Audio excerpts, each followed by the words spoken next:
is that we listen to the community.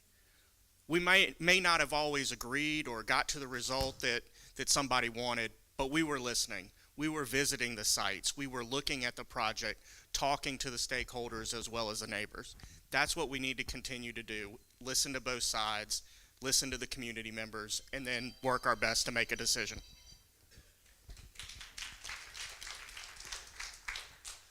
One of the things I've prided myself on is working with neighborhoods and working with residents. When we have a new project proposed, I enjoy sitting down with both sides, talking through things.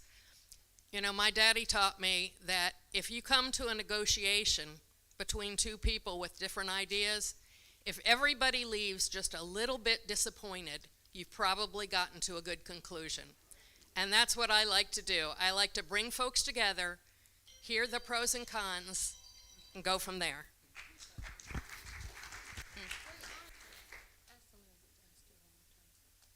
She wants you to ask the question one more time. I'm fine. I can go ahead and answer. All right, so for the remainder of you, this is the question. Before voting to approve a new city project, before you vote, how will you assess potential negative impacts on Greensboro's infrastructure and citizens? Talk and walk. One of the experiences that I've had as a part of this campaign that is valuable no matter what is that I've walked through communities and seen what the condition of those communities are. And I've talked to so many people. I really wish that there had been more talking between folks on the council in our communities, because when you talk to people, you know what they need, you know what they want, you know what's satisfying, and you know what's not. So I think we need to walk or ride through these communities on a regular basis, assessing them all the time, and then talk to many people as we can. Okay, before we would approve any city projects, there's two things. I think that we should move from projects, which are popcorn things, and move towards more comprehensive planning of a city, because what I've seen is Revolution Mills never impacted positively Summit Avenue. So we see the differences between projects versus plans. I also think that we should be doing that right now.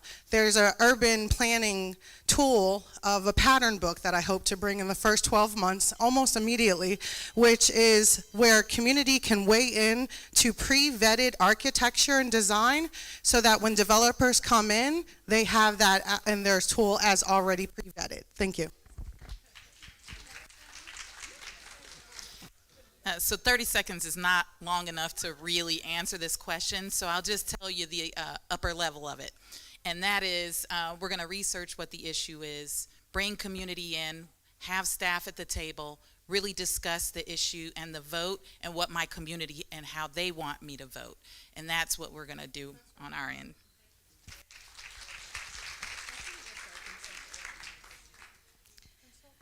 I think that we need to start with community and start to really listen in on what the community is asking for. A lot of times we say the community wants something and it ends up not reflecting what the community actually spoke about. So we need to move and plan for our communities and listen to the people who are paying the taxes that we talked about earlier.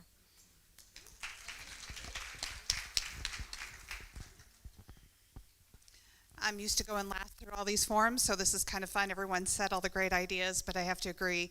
It is bringing everyone together. I believe in committees that are well-rounded and diverse, so that way we know what needs to be looked at and looked ahead in planning every single project that goes out.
no, that is a loaded question.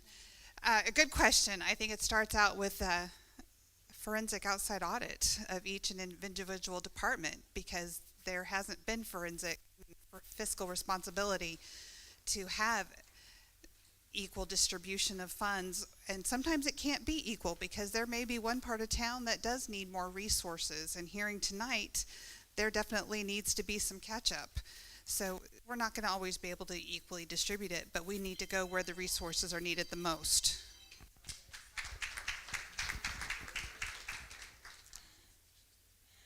I think we need to start with what we budget and what is actually spent. And one thing that we do in our coalition is we watch the money move. And I know that, what is told to you that may be allocated for your community at the end of the year may not end up in your community. It ends up at Bryan Park, or it ends up some of these other locations. So for me, I'm watching how the money moves more than I am how it is budgeted from the beginning. Yeah, so I'm from Douglas Park area, Pearson Street. And I know even when I was little, my grandmother and I used to have to get on the bus and go across town to the grocery store and come back to our community. And as someone who's also lived over on Guilford College and could walk to a Walmart and Target and a number of other places to shop, I know that equity, our tax dollars, has not been spent equally or equitably across Greensboro. And so that means that we have to look particularly at the budgets and make sure that our tax dollars are also coming back to our community. You can't take marble out of my house and put vinyl and take it across town and tell me you still doing me good.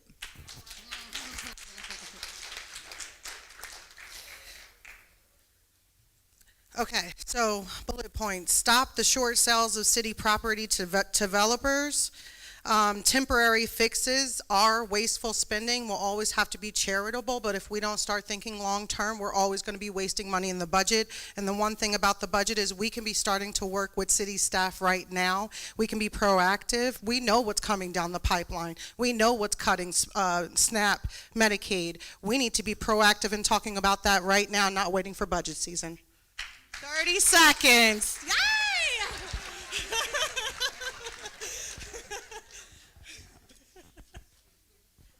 All right, and here is our question as Ms. Monica Walker and the rest of the candidates answer. Equity in city budgeting and planning is essential. What responsibility do you believe you have to ensure city resources are distributed fairly?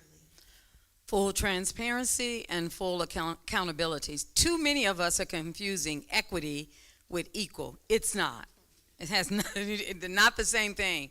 Equity is the proportion that is necessary to make things happen that need to happen. And the only way we can see that is in full transparency. You can tell me what you spent, but I want to know where you spent it. That is more information than just telling me a budget and how much was spent in that budget. So we need full transparency.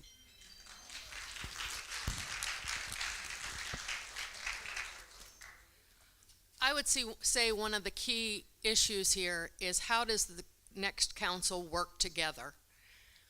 Because as someone mentioned, it takes 5 votes to do anything, and it takes mutual respect to make progress. And I think the key to making sure that we spend equitably throughout the city is mutual respect among council members and partnership and cooperation. Monica stole my line. But she's right. Equitable investment doesn't necessarily mean equal across the districts. We have real work to do in all of our districts, but some need a little more help than others, and we need to commit to doing that. We are one city. We all need to be able to have the same quality of life.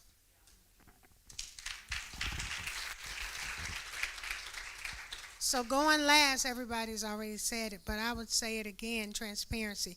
But one of the things that I've seen, we got to step away from the status quo that's been going on for too long, and people's independent, all agendas, that they're only looking at doing their own agenda. They're not looking at it comprehensively as where there are underserved areas that we got to invest in more.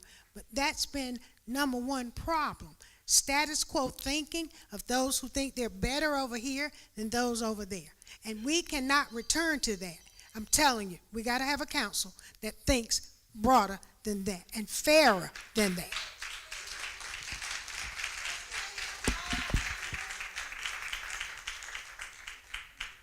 All right, you're off the hot seat.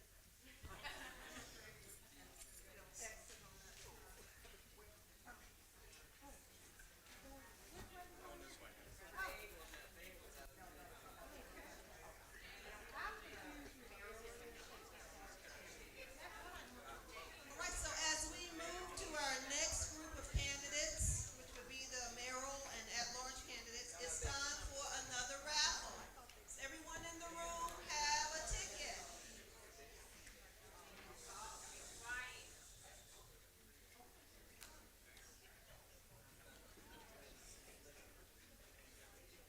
All right, y'all ready? Y'all not ready?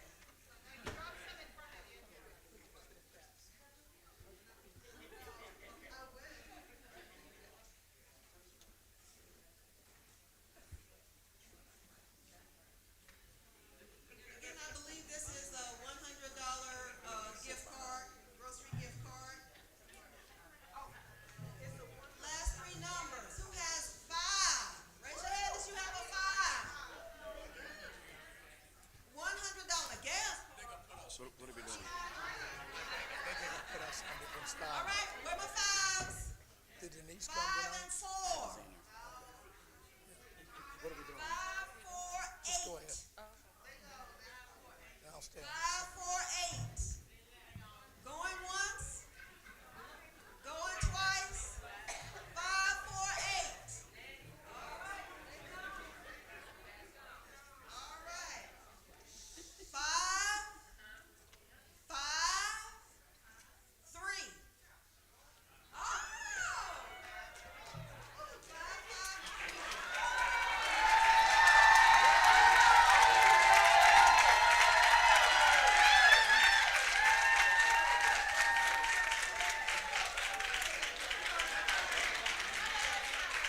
And you know, Grandma saying, boy, bring that card on back here today. Please welcome our co-moderator at this time.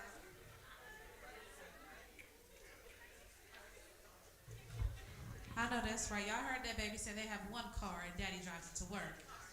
Yes, I know that's right. Absolutely. Absolutely. Yes, ma'am. How y'all doing today? I don't know if y'all heard me earlier, but my name is Virginia Holmes. I'm gonna face y'all. Would y'all mind just sliding over for me so the people can see you? Thank you, Ms. Hightower, for bringing that to my attention.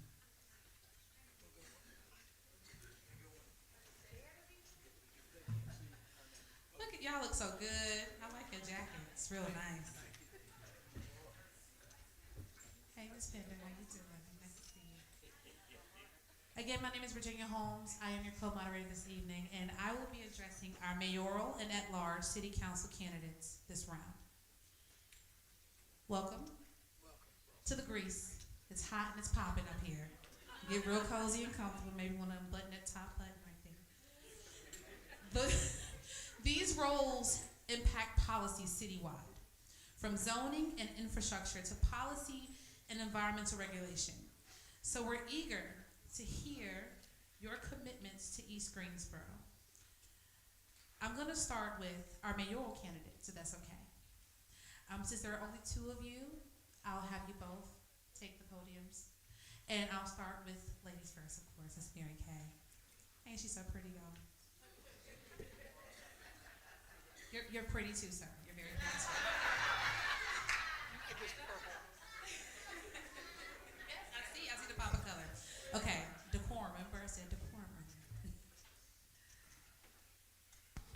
I'm gonna start with you, Ms. Mary Kay. Okay. Seeing how you have a history of being on city council and ruling against the full remediation of Bingham Park, how do you plan to rectify the environmental issues, if at all, that are currently impacting East Greensboro? So I want to fully remediate, and I to fully remediate Bingham Park. There is no question about that. And I hope that I can find $40 million while I'm mayor, and I believe it's already up to $52 million in order to fully remediate. Our thoughts were, and they can be told, we've been told several times we are totally wrong. I understand the feeling in the community. I've heard the community. That's why I'm going to be pushing to find that $40 million wherever we can. But I do want to say, for the time being, we're not even going to have that $10 million from the state. We're not going to have the $1 million that was added on to it by District 3 Representative Zach Matheny. We're not going to have any of that because it will be taken away if we don't cap. So I want to find the full 40, and I believe it's now 52 million, but that the money that's saved for that right now will go away if we don't go ahead and do something. So, you know, I do not want to hear stories like Britain's. I do not want to hear stories like his grandmother's. You know, I fought for the stopping of municipal solid waste with Yvonne Johnson and Dr. Goldie Wells. I was right there. And luckily we got that much done. Is it fully closed yet? No. But we got that much done, and we can do more. I want to be the mayor who said, yes, we're ready to fully remediate and take it far, far away from Greensboro. I have never said that I didn't want to do that. Perhaps I just wasn't vocal enough. But yes, I want to find that money to make sure it is fully remediated. My kids play baseball on that soil. You know, growing up, went to Washington, Lincoln, and Dudley. And, you know, that is something that I think about every day. I don't want Britain or any other child to have to experience that. Not drinking water, not playing in the creek. Those things are, that's an abomination that is happening.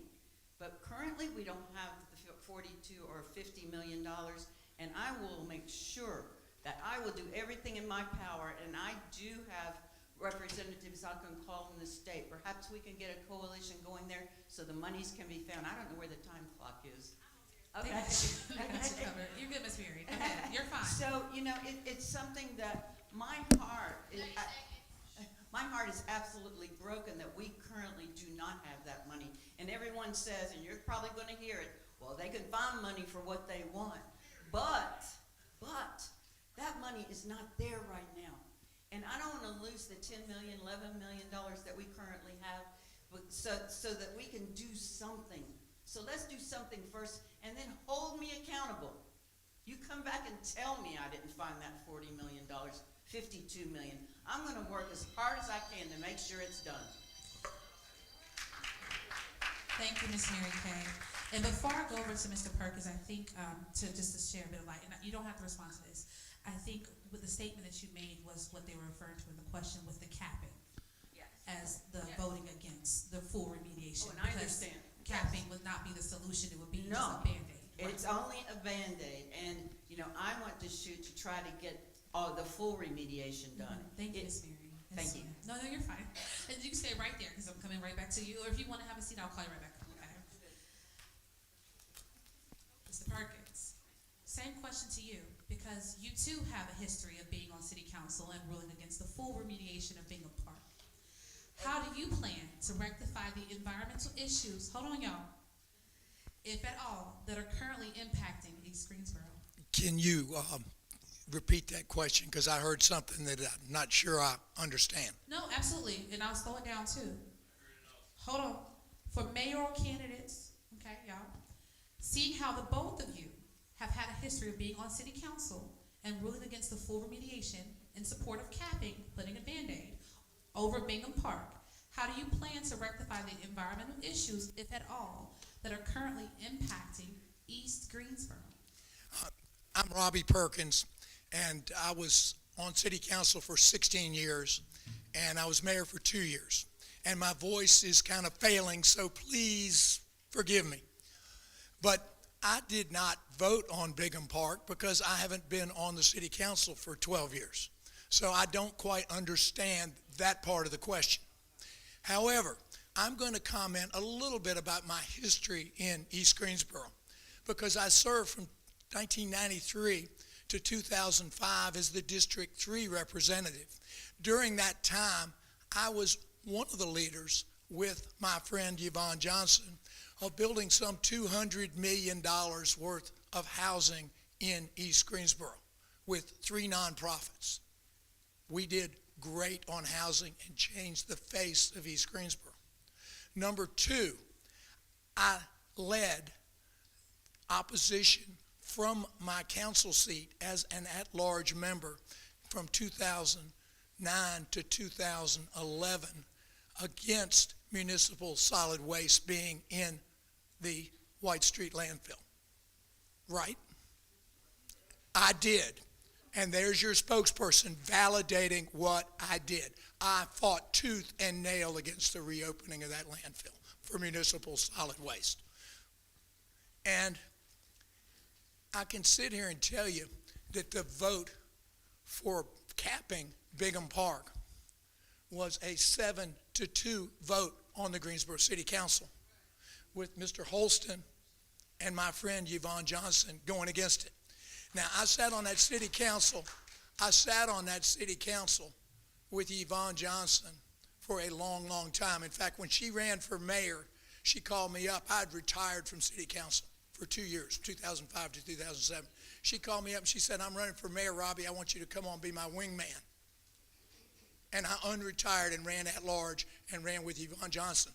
Now, I was not on the council with Yvonne the last 12 years, but I guarantee you, if I was sitting on that council with Yvonne Johnson and she looked at me like she did hundreds of times and said, "Do the right thing," that I would have been the 3rd vote on that capping. Thank you, Mr. Perkins. And I'm reading these questions a little bit out of that. Y'all ready for number 2? I'm going to start with Mr. Perkins on this one, okay? That's good. Greensboro, North Carolina is historically known as the torchbearers for peaceful assembly.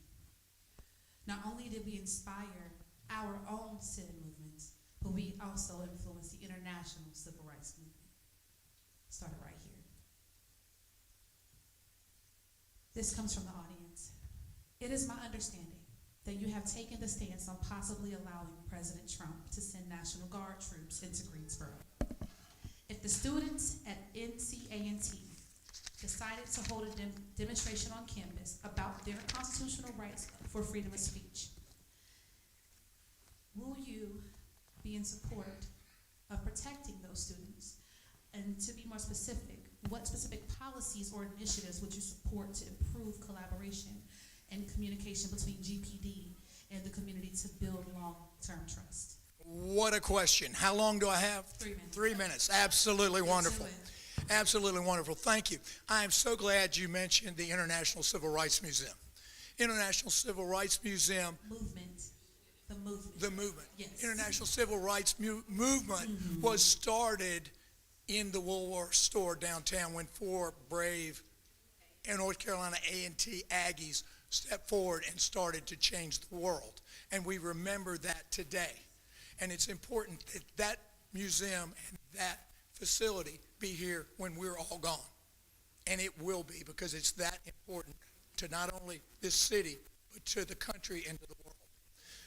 Number two, and it's so important because I want to tie this together. A leader doesn't consider a one-word answer to a question acceptable. So I'm going to read you my answer to that one-word question as I thought a leader should respond. And I'll give you the short version. I have great faith in our local law enforcement and believe that whenever possible, we should rely on our resources at home to respond to the issues at home. I have carefully considered the serious implications if the National Guard is called into Greensboro. I believe that would result from unique and extraordinary circumstances for this to happen. It could be a tornado. As mayor, it would be my hope that the Guard would work in step with our local and state enforcement partners and defer to those who know our local needs the best. That is the position that I would take as mayor of the city of Greensboro. This is a non-partisan race. I've served 18 years on our city council. I fought the landfill, put housing in East Greensboro, stood for the Civil Rights Museum, and I am going to play it straight down the middle. There is no Republican or Democratic way to fill a pothole. Robbie Perkins is going to call it straight just like it is. He's going to help East Side, West Side, and listen to everybody. Thank you. Thank you, Mr. Perkins. Thank you very much. Would you like me to repeat that, Ms. Mary? Okay. Y'all, I love you so much. Please, please, okay? And keep giving me y'all's cards. These are good questions. I like this. It's like Thanksgiving dinner with your grandma. All right. And not because, oh, never mind, we'll get into it. Okay, so, Miss Mary Cat, Greensboro is known as a torchbearer for international issues. I'll give you the short version. We helped start not just our city movements here, but we influenced the entire international civil rights movement as a whole. If our opponents calls for the National Guard to come into our beautiful city of Greensboro, will you create policies or initiatives that will support the collaboration and communication between GPD, specifically highlighting if A&T decides, again, to stand? So I don't need to sit down and write a statement when there is a question directed to me. I can absolutely answer the question because of the knowledge I've gained over the last 56, almost 60 years. I have lived in the city of Greensboro and seen it grow and evolve. And, you know, I was not here when the civil rights movement started in Greensboro, but I have gone and learned from good people in this community who have filled me in. I can drop names, but I don't think that's appropriate at this time. I will tell you privately if you ask me. But, you know, I'm going to tell the administration, should they say, we are sending the National Guard to take care of students who are, you know, exercising their right to rally and protest. That is the American way that we are allowed to protest. And I'm going to tell the administration that we are fine in Greensboro. We can take care of things ourselves. We have done it for years and years and years, and we have an amazing police chief who will go into the community, and should there be unrest, he will be in the forefront, and he will try to make things calmer. And I've seen him do it. I've seen him go into, you know, unforeseen circumstances, and he can bring a room together. And, you know, we are all on the same page. We need our rights to rally, protest, gather, and we don't need the National Guard coming here who knows nothing about the history of our city.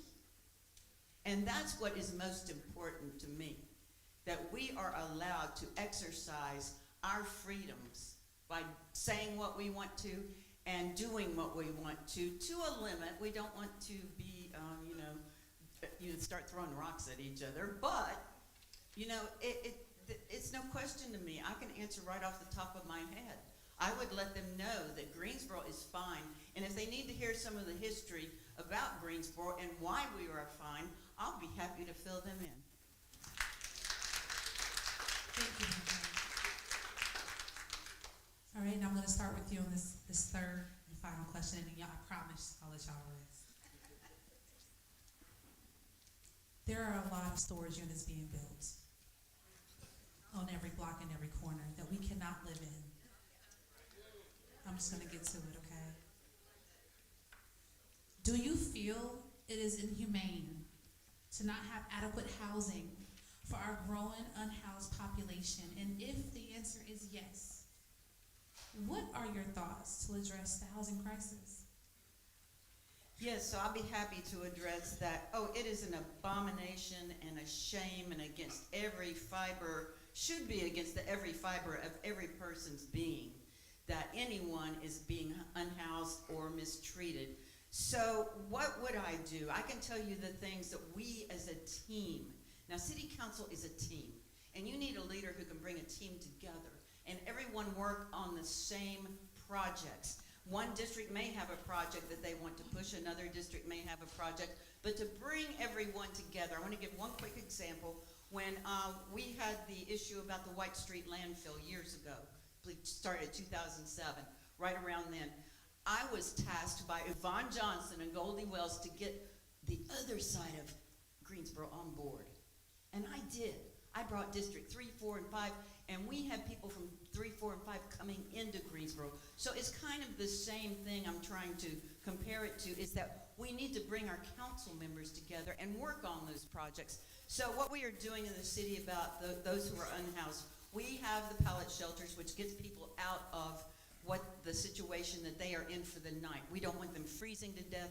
We don't want them having heat strokes. So we have the pallet shelters at Pomona Field. There's a contract with the IRC to make sure that every single person is vetted and every single person is giving something to get them out of being unhoused. We also, one of our team members, colleagues, Mrs. Thurm, is pushing for permanent supportive housing. That is where there is housing available, there's housing done, and then they have the services right there with them for this, any kind of service that they might need. Also, just the other day, we dedicated Yanceyville Place Apartments, faith communities. They are our key. They sold some land to some developers who were able to get financing, and therefore they have affordable housing. The rents start at $435. The highest rent for a 3-bedroom is $835. Of course, people have to be vetted and all of that, but you know, it's just amazing what our faith communities can do along with us. And we're going to start back the winter emergency programs with some of the faith communities that are doing. I get real excited. So, you know, I don't want anyone to be unhoused. And as you all know, some people do not want to come out of their condition, but we want to try to gently persuade them to come out of that condition. And Greensboro is making some strides, and I don't want that to stop. I am afraid that if things change quite a bit, we don't have a leader who's been there for 14 years, things might change and be directed in a different way. Thank you. Thank you, Mary Kay. Hey, Robbie. Hey, Virginia. How you doing? Good. I still like your jacket. Hey, Okay. Short and sweet. you're a good moderator. Thank you, dear. I know. Do you feel it is inhumane to not have adequate housing for our growing unhoused population? If yes, what are your thoughts on how to address that crisis? You know, I do have some thoughts, and since I haven't been on council for the last 12 years, I haven't been able to get anything done, but frankly, either has my opponent. And I'll tell you why. We've got $3.5 million in a property over on 16th Street and 29, right? So we were gonna build something over there. We fumbled the ball, and we're gonna end up, we've got a contract to sell it for $350,000. So what can you do with $3,150,000? A lot on the east side of Greensboro if you spend it wisely. Now, I will tell you this. We've got to look at the data in this community. And I've learned a lot about housing over a long period of time. I studied it hard. Worked with Andy Scott when he was at the city. He was the most brilliant housing guy I think we've had. I learned, and Ms. Crawford has been talking about this a lot, that there is a level in our community that could fall into homelessness if we didn't pay attention to that level. It also is a valid statistic that the cost of taking care of a homeless person is 10 times keeping those people from falling into homelessness. And the numbers, according to the folks that I've talked to around the city that have studied it, is that we are seeing a tsunami come toward us in that level of unprotected folks that are vulnerable to falling into homelessness. And we've got to pay attention to those people. It's heart-wrenching to watch the people that are homeless on the street. Permanent housing. Thank you, Mrs. Thurm, for leading that effort. And I've been briefed on that. And when I'm mayor, I'm going to fully support that effort. But we need more than one around Greensboro. We're going to need 3, 4, 5 around town because the numbers are staggering. 60 units is great. I applaud the Leidick tax credit developers that did the 60 units. But we've got a 20,000 unit shortfall. And this council has not done anything with it. Thank you. Thank you, Mr. Perkins. You know, no, come back, Mr. Perkins. Oh, I thought that was the You last saw them one. slipping that church note. Come back. Contrary to popular belief, I'm making good on time. All right, so I started with you last time, or I started with Mr. Perkins last time? It don't matter. I don't know. I'm looking at you, Ms. Karen. You started with me, but I'm Run it good for again. We're gonna run I'm it good again. for it. How are you going to help address the issue of gun violence in our community without over-policing and while building safer communities? And that's a loaded question, but okay, never mind. Not at all. So, several things. And gun violence can be any kind of violence between people who have relationships, domestic violence, between friends, between neighbors, all of those things. You might know someone.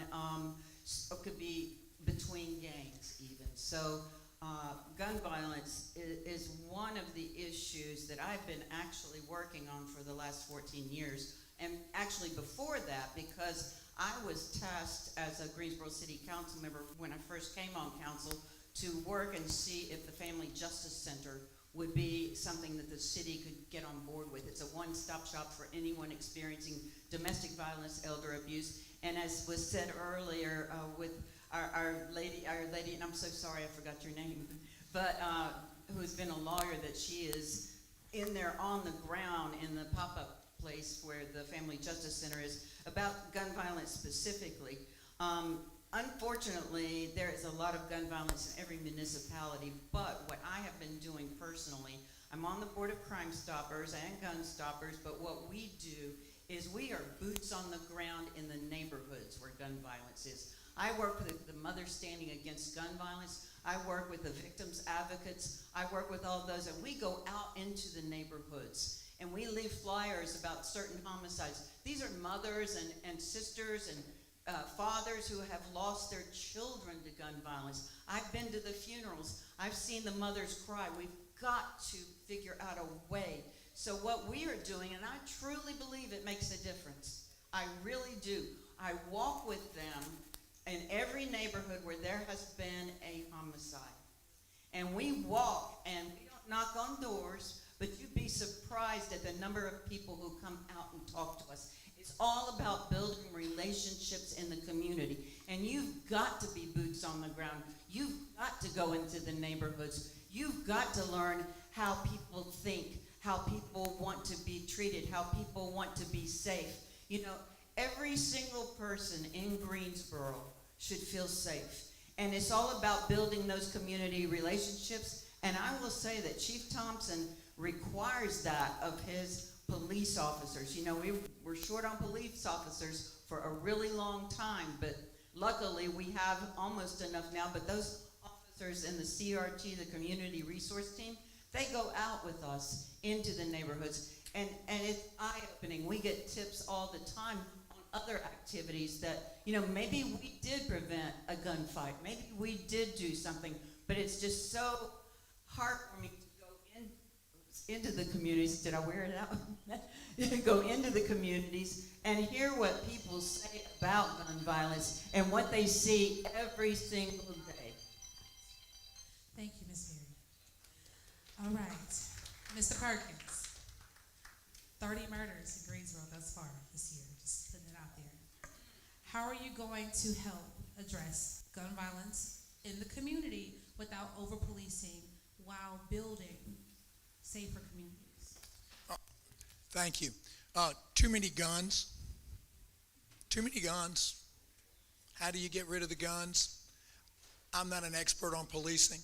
I can say I don't know, but I can ask our manager to ask our chief how we reduce the guns on the street.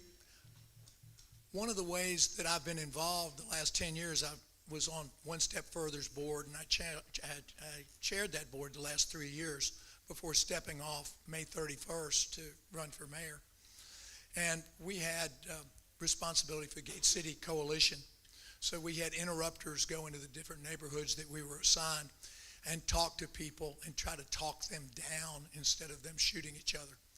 And I was in charge of that program. We got $600,000 from the federal government, about $250,000 a year from Guilford County, and last year we got $100,000 from the city of Greensboro. And those programs make a difference, but it's one person at a time. And these are trained folks that can go into the neighborhoods, build trust in the neighborhoods, and then work with the people to talk the issues out instead of shooting each other. And I think there's been some positive effect. And I believe that the city has been working on similar programs as a city-sponsored program. But I do think that that's a direction that we have to take.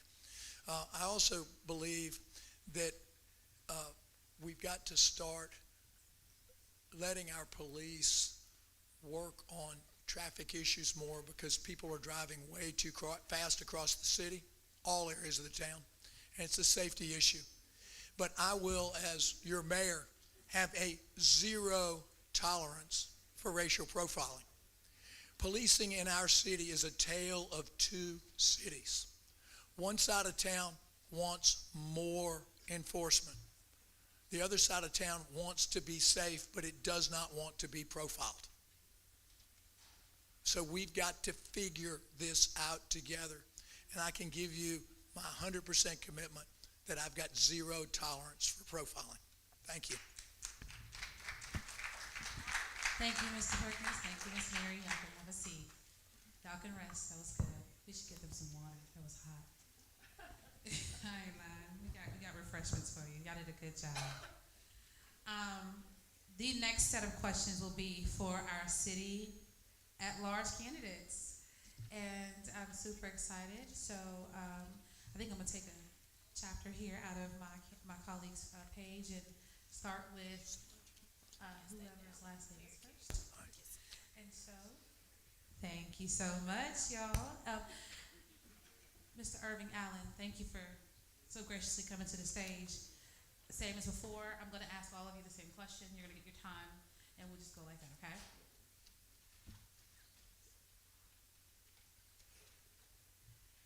Seems like apartments are the current solution to Greensboro's housing shortage. I'm wondering if any of you have creative ideas for the development of small home ownership. People that own have pride that betters our communities and cities. What can we do to promote more home ownership and less investor leasings? Notably, how will you fight corporations such as BlackRock and Blackstone from buying up all the free housing land? So I may be one of the only people that's going through this, but I'm actually a renter in this city that's transitioning to be a homeowner. So I've been walking through this process and using some of the programs that the city has created with the affordable housing and down payment programs. So I've walked through this process, and I make pretty decent money, and it's difficult for me to find a home that's affordable in this city. So I can only imagine what folks are going through, and I don't have to imagine because I talk to people every day who walk through this process as well, or who have been turned away from this process. So what we have to do is focus on getting opportunities in the hands of the people who need them, but they also need the information to go along with that, because a lot of the folks that are walking into these programs are going to get turned away because they don't qualify. So we have to work with them and create a safety net so that when they don't qualify, they don't walk away from the process, so that they can become homeowners and chase that upward mobility that we need to see in this city, so that people can start contributing to the tax base. We also have to create more robust programming around education so that folks can learn the importance of how to take care of these homes when they get inside these homes. because it's important for folks to get the education, because if they don't have it yet, then they're not going to be able to upkeep those homes or stay in those homes when they get in those homes. And I've seen this process play out time and time again. The first time that I applied for the homeowners assistance program, I didn't qualify. I had to go back, and luckily my brother is a realtor who helped me walk through the process, but everyone doesn't have those resources. So how are we working with the realtors associations to make sure that they're creating safety nets so that folks can continue to walk towards the process and not away from it? And then finally, we have to make sure that we are putting the information where people can get that information. We can't just stick it on the city's website and expect for people to find that. Everyone doesn't have the connectivity or the savviness to navigate those things. So we need folks to not only knock on doors when things go wrong in our communities, but we need folks to knock on our doors year round with opportunities to uplift our citizens. And we have those programs in Greensboro, but they're not getting to the right places. So we have to focus on how we're communicating with our constituents, and that doesn't just stop with housing. It goes into environmental justice. It goes into all of the things that we want to see developed in our city. So I've been talking about rebuilding the neighborhood Congress in our communities because that's an organization that we can rely on to be a resource and to share the information that we want to see with our friends and neighbors. But it'll also get them involved so that they can start taking ownership and we can start building the civic infrastructure that we need to get these 10% margins up that we've seen in early voting to another level. And that's going to take engagement and involvement of all of us walking together and making sure that no one is left behind in our community. Thank you so much.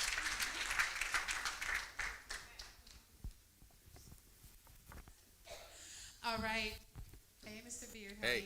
Do I need to repeat the question? You got it. No, I think I've got it. Yes, So thank you. You know, I'm Richard Beard, running for city council at large. I'm a native of Greensboro, so I've seen 64 years of Greensboro in a lot of different ways and a lot of different lenses. Went through the public school system here, so I grew up with a lot of people that didn't have what I grew up with. So I understand it. Housing's a big deal. Rents are through the roof.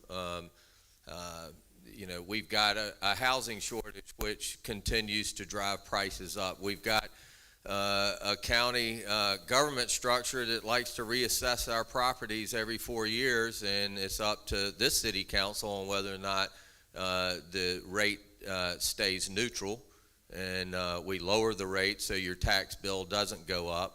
That's going to be a big deal because last time it didn't happen and the budget went up $211 million over the last 5 years. Housing options we need to be creative. We need to look at different product types that do make it more affordable. I'm also, you know, while I've been here for 64 years, I've never been in political office, but I have kept my eye on the prize. So I know a lot, but I've got a lot to learn. I have learned that our city has an inventory of properties throughout the city that we need to use to incent to be able to lower the cost of construction and developing these houses to make it more affordable. I agree with Irving about the education and the communication to be able to make sure people know what's out there to help with assistance and being able to get these properties. And then I'm also disturbed about the big private equity companies that have come in and bought a lot of houses, and not happy with the lack of accountability of our city staff and departments not cracking the whip on these properties that aren't being taken care of. And, you know, that's shame on our city because we have ordinances against that, and we've got to force the issue. And I hope when I'm on city council that I can push our staff to be held accountable to go and address these issues that many of you all see. Thank you. Thank you, Mr. Beard. Thank you. We appreciate you. Yeah, y'all both can just go ahead and I'll consider it. Okay, thank you, Mr. Holston. I appreciate you.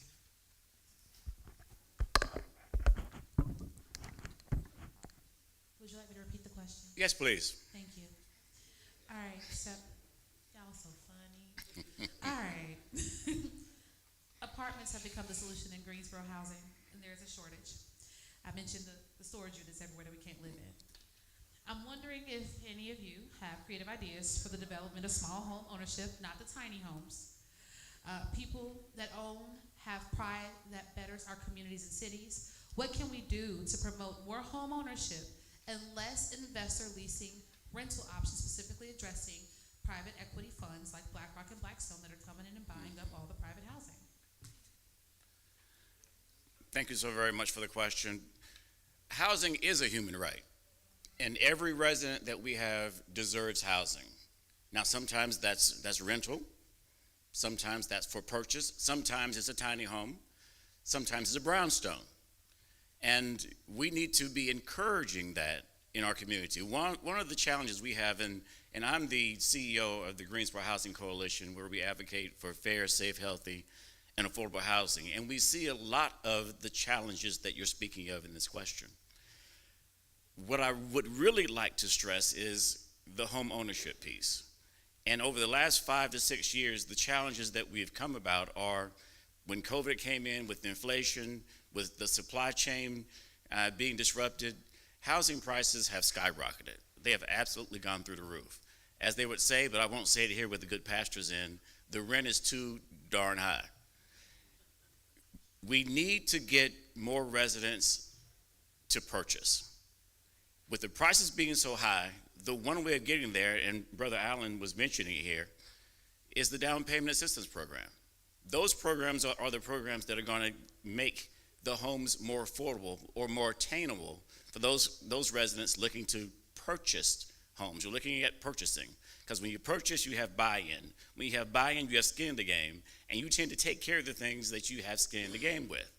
And so the down payment assistance programs make the homes affordable. Right now, to build a 1,300 square foot home, no garage, is going to cost you between $250,000 and $280,000. It takes quite a bit of money as far as mortgage payment to get into that home. That's where the down payment assistance programs work. We recently added to our down payment assistance programs within the city. We can earn up to $25,000 to $30,000 per home. And those numbers are stackable with other down payment. So those are ways that we can make it affordable, to make it more reasonable and more attainable for folks to get into the homes. When it comes to companies like BlackRock and the like, it's the same answer. If we get our residents who are here to purchase the homes that are here, then there are no homes or less homes for those corporate giants to come in and swoop up. There have been some analysis that shows that about 70% of the homes in East Greensboro that were valued at least $100,000 or up to $100,000 were purchased with cash.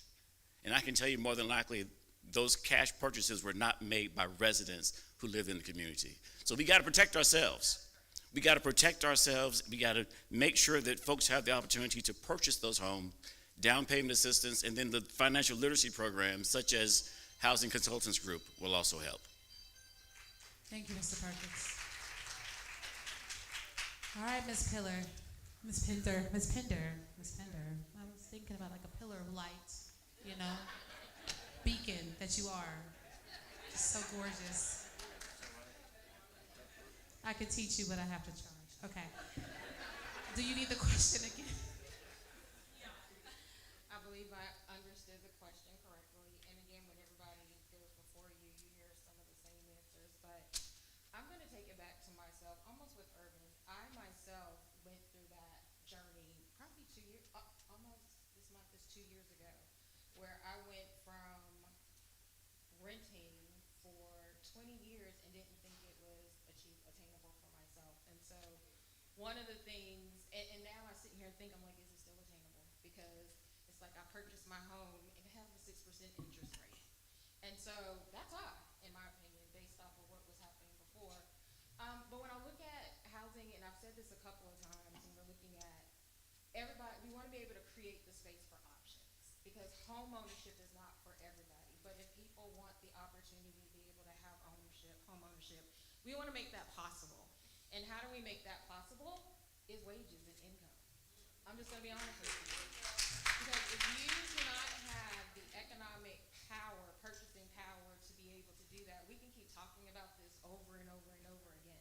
Because going back to what was just said, if the average new home today costs about $250,000 to $300,000 to construct, that means the average person needs to be making at least $75,000 a year. And if you look at the data in Greensboro, what the average income for not just part of our city, but the entire city as a whole, it's $50,000 a year. So if we don't talk about what opportunities are available for workforce development, we can keep talking about, oh, how are we going to do home ownership? So first is, how do we inform people? Because there's lots of programs out there to help people gain employment where they're making more wages. But again, if we're talking about the housing that's available right now, majority of our citizens in our community are not making $75,000 a year. That's number one. Number two, we need to diversify the type of housing that we're looking at. So think differently about what those options look like. So is it duplexes? Is it, social living? You see that a lot across the country. You see it a lot in Europe, but they do it a lot in Georgia. They do it a lot in Boston. So how do we take the best practices from other areas and say, how can we look differently about how we can address some of our housing? So again, that's community land trust. Many people kind of frown against community land trust, but the beautiful thing about community land trust is a stepping stone to home ownership. It's not nothing negative like you can't own.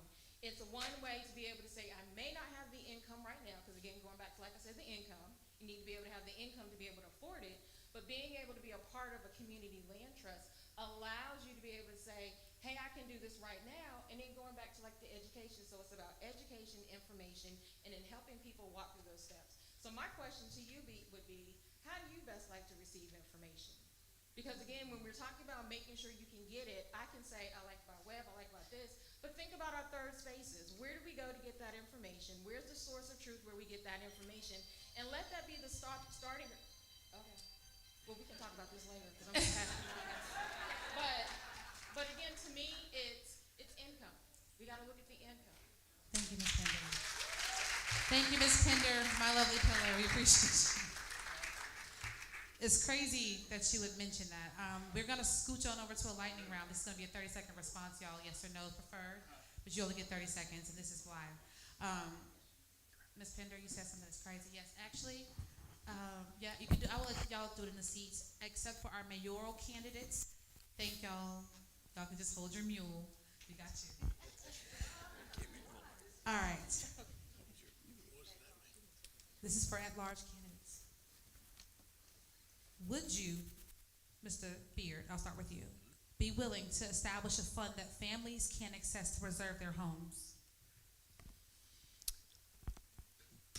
Repeat that again, I'm sorry. Would you be willing to establish a fund or trust that families can access to preserve their homes? So here's where I'm all about collaboration and bringing people together to have conversation, because I need to understand what that means. I mean, to preserve your homes, I mean, what levels of assistance is it going to be? I mean, I would certainly support it, but what kind of money are we talking about? Thank you, sir. Yeah. I appreciate you. All right. Just a quick clarification, is that preserve as in retain it because of foreclosure, or are you saying preserve as in repair, renovate? So if I could just get a second before we do this lightning round. What the question is asking, and I think what it is specifically addressing on a condensed scale, is we're seeing an increased number of people who have homes, like people in East Greensboro no longer being able to afford their homes.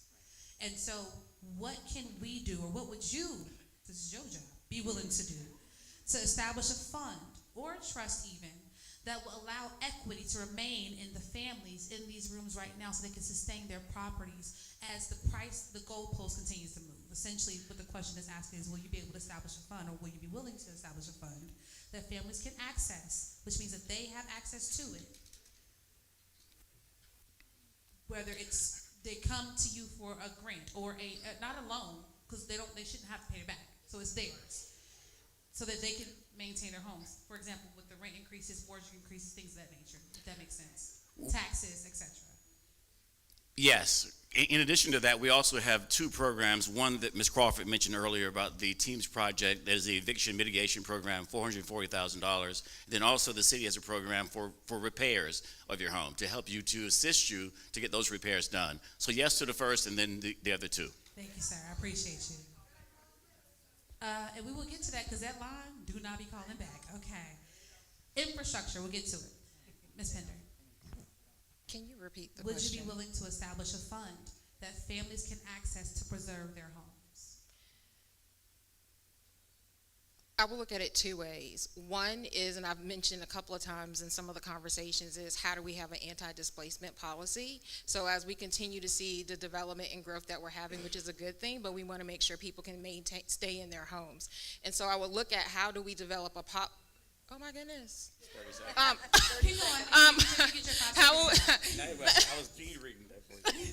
You get your 5 seconds back. But looking at how do we work in developing a policy that will help people stay in their homes.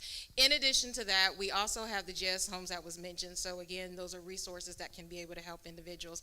And then three is, it's not just the city. It takes multiple partners to be able to look at how we can address a lot of these problems. And so I want to really make sure I lift that up because, again, that shared responsibility. So what does, like you said, endowments, what does, philanthropy, but then, okay, I got to go. Thank you, Ms. Pender. No, but hey. That was slow light. Yeah, we gave you a 5 seconds. And yes, Mr. Allen. So my answer is yes. I think that we absolutely have to start doing that, and we also have to look at creative ways that we can expand to relieve the pressures that families face. So we need to tie our incentives that we give to these big businesses to keeping our people in our homes, to making sure that we're making child care funds that folks can take care of their families and relieve the pressures of life that we know are on our citizens. We can do that right now. Thank you. Last question, and it's going to bring us back to it. I'll start with you on this end. It's going to bring us back to some of our core from the reason we were here. Do you support, Mr. Allen, the full remediation of Bingham Park and the permanent closing of the White Street landfill, not a cap? I absolutely support that. I always have and I always will. I raised my children in these communities. I've grown up in these communities. I've seen the results of environmental racism and the impacts that it's had on our children, and we don't need to pass that down to any more generations. Ms. Pender. Ms. Pender. I would look at it from, I would make a commitment to look at how do we find the funds to be able to address being able to remediate it, because again, if it's here, it's also spread throughout the rest of our city. So would I be committed to looking for opportunities to be able to remediate it? And then also just, can I still talk? Go ahead. Okay, so, so looking at opportunities, so I have that commitment to look at how we can do this, yes. Thank you so much. The answer is yes. Thank you, sir. When the vote was 7-2, I was in the 2. I was voting to fully remediate Bingham Park. In 22, City Council made a bad decision. In 56, Council made an even worse decision. And in 2025, 2026, we can make an even better decision to fully remediate Bingham Park. Thank you, sir. Mr. Beard. So I'm the only candidate running for city council that's made Parks and Rec one of their 3 priorities. $280 million worth of deferred maintenance, and that includes Bingham Park. I want to learn more about it, but I want to make sure that our Parks and Recreation and our facilities like Bingham Park are clean and safe for our community to use them. Thank you, sir. Ooh, okay, y'all should get some water. That was crazy. We'll continue moving forward from here, y'all. I appreciate you so much. With that being said, we've got one last raffle, y'all. Thank y'all. Give us a hand for our lovely nominees here. Y'all have, I'm so glad I'm not in your seat, because that's a lot of work, but we appreciate all that you do, and thank you for answering these very tough community questions. All of these questions came from meetings.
Yeah, I saw you. This one came in fresh off the press.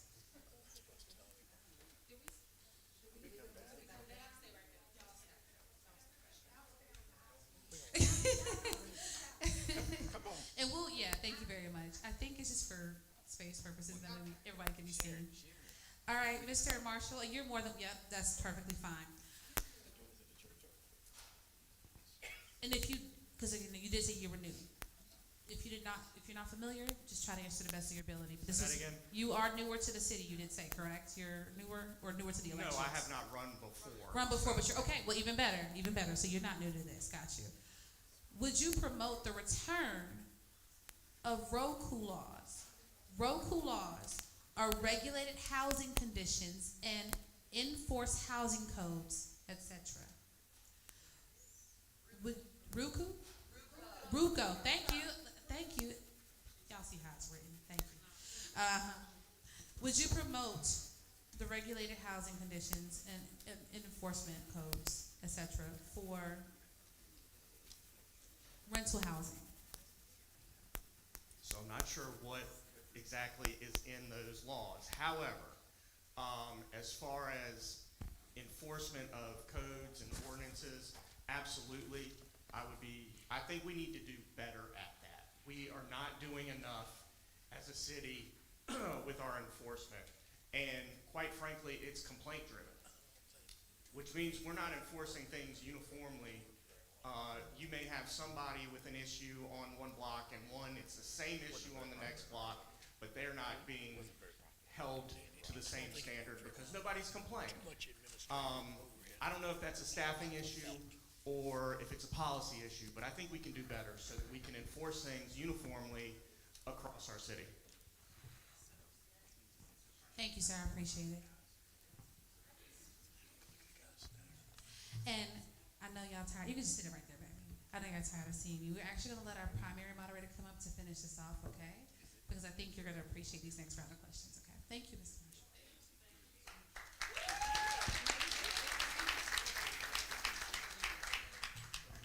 So no primaries here, we're just in here together, right? Together. Okay, so all of the candidates are requested to sit in the choir seat. We will not have you sing, but you must sit.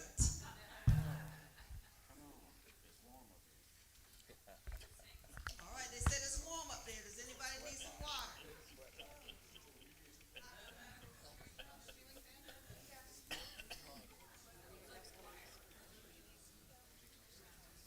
Make sure Sharon can get up.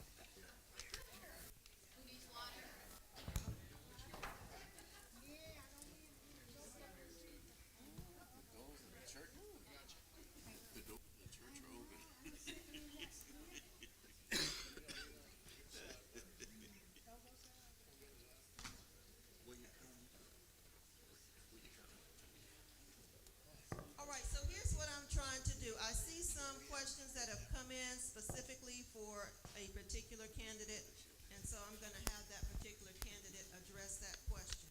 There are questions that are not designated for any particular person, so we will allow whomever else would like to address that question. Only one person, right? Don't try to address 3 questions because we want to give space for everybody, if that makes sense. And I don't know if I have enough questions for each particular person. Do not shoot the messenger.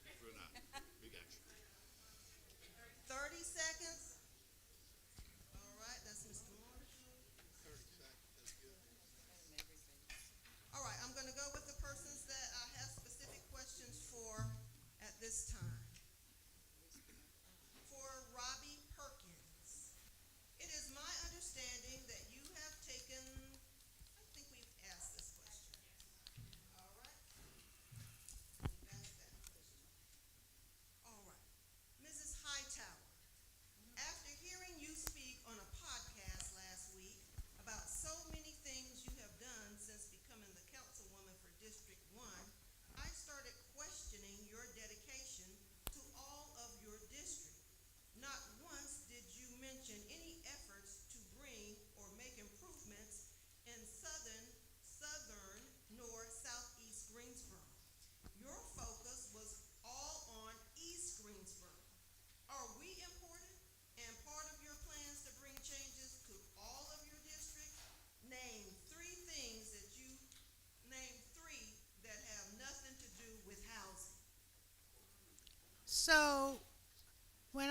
first got in council, the first place I went was Southeast Greensboro.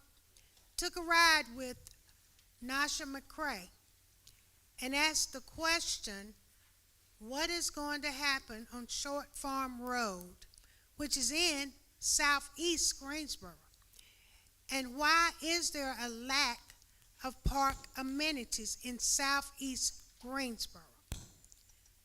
Today, Short Farm Road is being developed with a community park that has been planned and designed by Parks and Rec and will be funded to start in Southeast Greensboro. And that's not all that's occurring right now. I'm not shooting the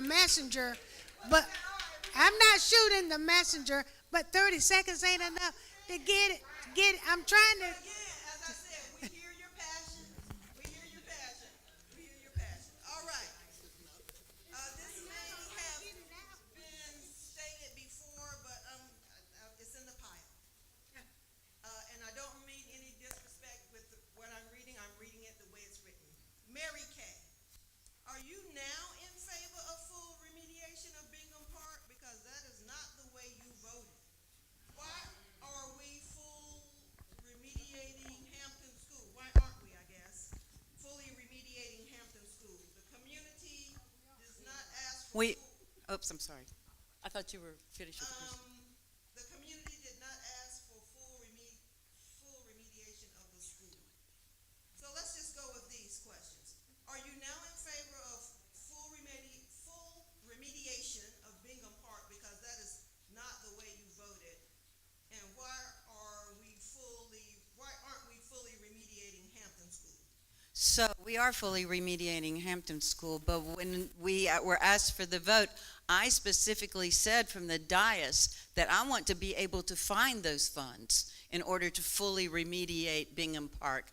But the vote that evening was to cap and make sure that we could at least cap before the $10 million was gone. Because I guarantee you one thing, if we don't use the state money, the $10 million and the funds that we have, we will never gonna get another dime from this state.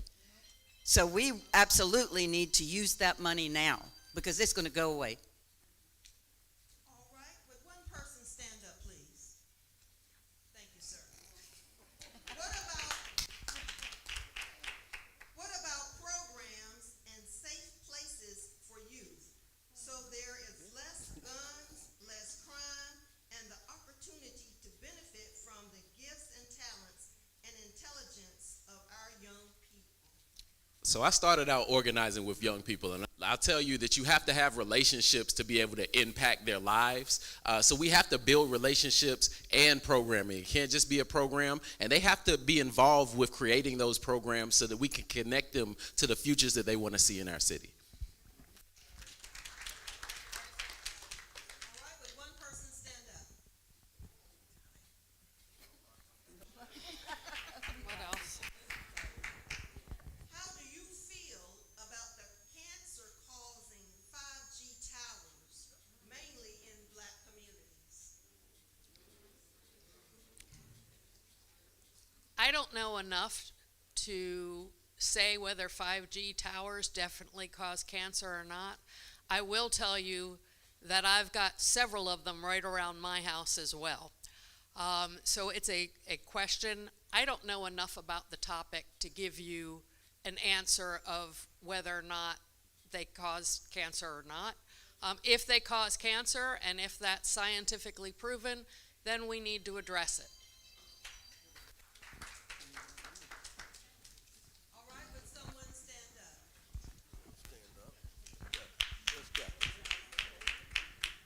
All right. How can Greensboro city government speed progress on affordable city housing and regulating rent?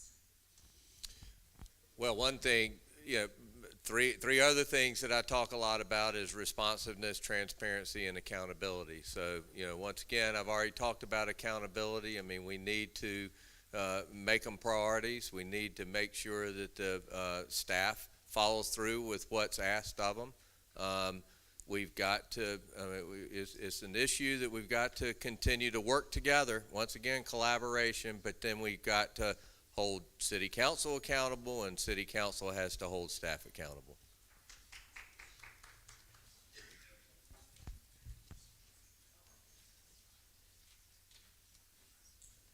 All right, would someone stand up?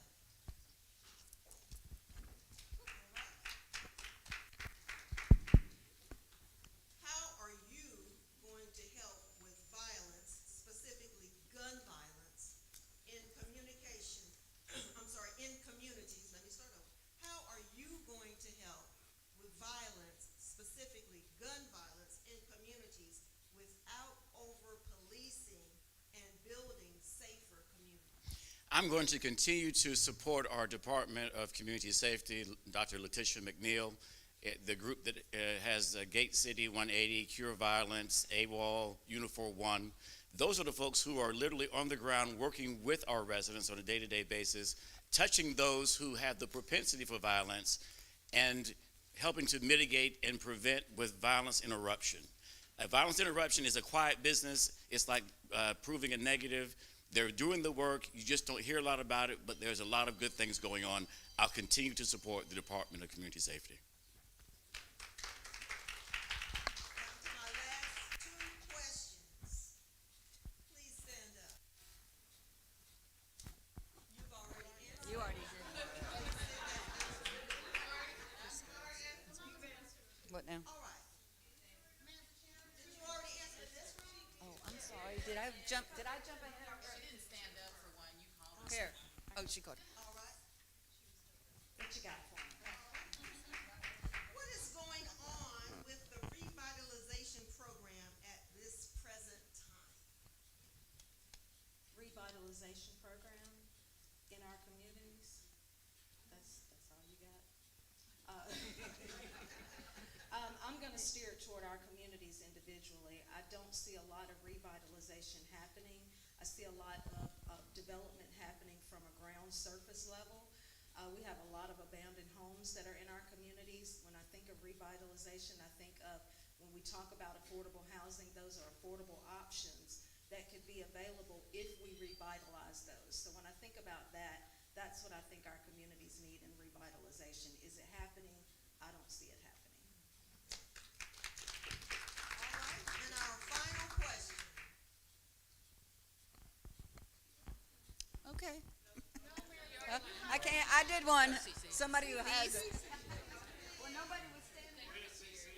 All right, so, Ms. Crawford, I don't know if this question is going to be able to be answered by you. But once you hear the question, you can pass the mic to whomever you want to answer the question. Okay. How do you work on your own racial biases when working in black communities? Pass that down to Mr. Beard. To Mr. Beard. He's already answered. He stood up and answered? Yeah. Then Robbie. No, no. You heard what I said. I said she could pass the mic to whomever she wanted. That's what Robin. I said. Oh, Now let me I get this. And she asked for Mr. Beard to answer the question. Is that right, Ms. Crawford? That was my first, yeah. Yeah. Can you repeat that, please? Yes, sir.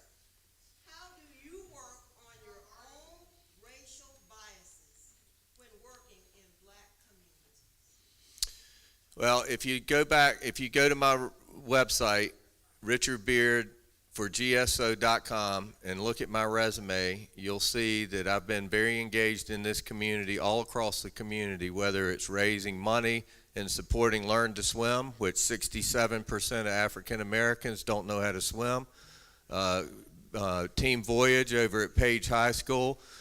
You know, look, it's time for this community to come together, and I grew up here. I look back at my days at Page High School in Aycock when I went to school with people from Hampton Homes, from Woodmere Park, and I would say that our relationships and our communication were a whole lot better than they are today, and it's time that white and black and Hispanic and whatever, we need to come together, and this city is so polarized. I went and picked up 11 signs on West Market that said racist because I'm being labeled as a MAGA because of the way I look. And I'm not a racist. And I can take that as a person, but I was so disappointed in Greensboro for our city because that's what this election's come down to. It's a partisan election and it's a nonpartisan city council. I'm unaffiliated. I'm not a part of either party. I'm so tired of the national noise, and we've got to come together. So.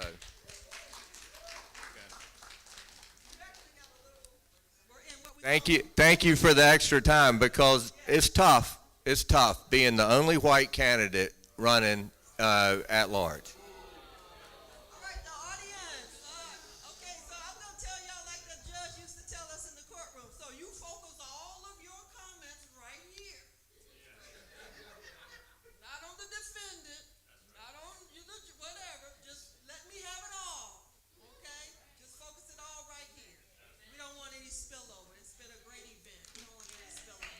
Now, are there any candidates out there that did not answer any of the questions? Any candidates? Stand up, please. If you did not answer during this round where we brought all of you up, if you did not answer a question, stand up, please.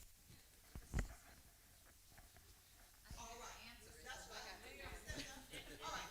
Each of you has 30 seconds to say whatever you would like to the audience, and then we'll be leaving. Oh, I guess I have the mic first. I would say your city, your voice, your future. It takes not just you, it takes all of us to be able to create the city that we all want to see.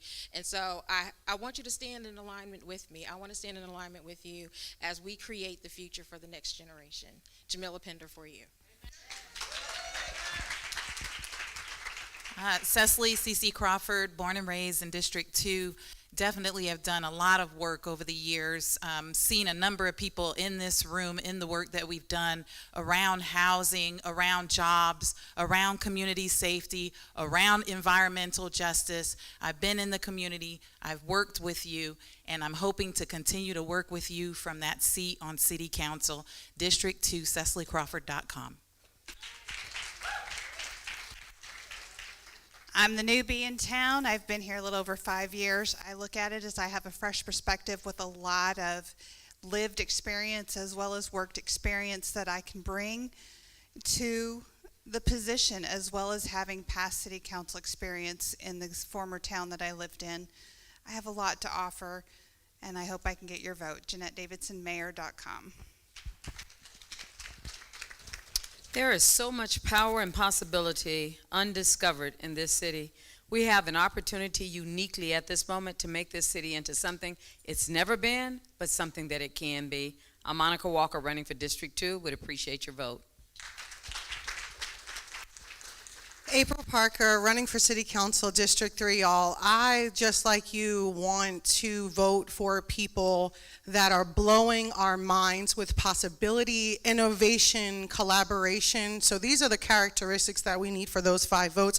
I do want to also just say the city creates the environment that we all live in. So yes, it is about systems, and yes, it is about infrastructure and water and all of these services, but the hood is an environment that was man created, and we can do practices, policies, and procedures that take care of all of Greensboro.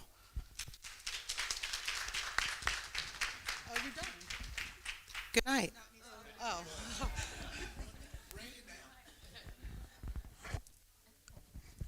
I'm Robbie Perkins, and I'm running for mayor. I want to talk about one thing. It's Richard Beard's question that he was asked. In 1990 or 1991, I took a course that was offered as multi-month course by Greensboro Chamber of Commerce called Opportunity Greensboro. Guess who I met in that course? Mr. Hugh Holston. And I remember one conversation that we had that changed my thinking about who I was, when he told me his family couldn't travel by day through South Carolina, and mine could. Now, 4 weeks ago, I took a course that Monica Walker's company sponsored about structural racism. I'm willing to invest my time in learning to be different.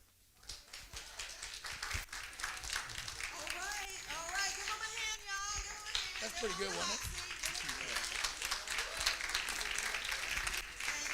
At this time, Bridget Raspberry of Beloved Community Center is coming. All right, this has been wonderful. Thank you all for coming. I do want to just say a little bit about the t-shirts that we're wearing. So when we started doing this work early in the season, we wanted to encourage people in Greensboro to get out and get involved. One of the things that we heard from people in East Greensboro is that all of the progress in this city seems to stop at their doorstep. And so we started thinking, how can we make those who are vying for our votes remember? Because it is our responsibility to do this together. We're not gonna vote you in the office and leave you there. You will see us in city council, reminding you of the things that are important to us. And so we expect partnership. So if you haven't thought about how you intend to partner with those in the community, you should think about that. Because if you're elected, we're gonna be there each and every day. So we want you to remember that it is us, the people, who really should be setting the direction, not you by yourself. It's a partnership. And so we invite all of you, if you haven't already voted, to definitely make a plan to vote. Vote now or go vote on election day, but make sure that you vote and that your voices are heard. We started having community empowerment sessions because we want our community to be informed. We want them to know what's going on, but also we want them to know how to make you remember. Because that's our job, right? Our job is to make you remember what's important to us. And so we're going to continue to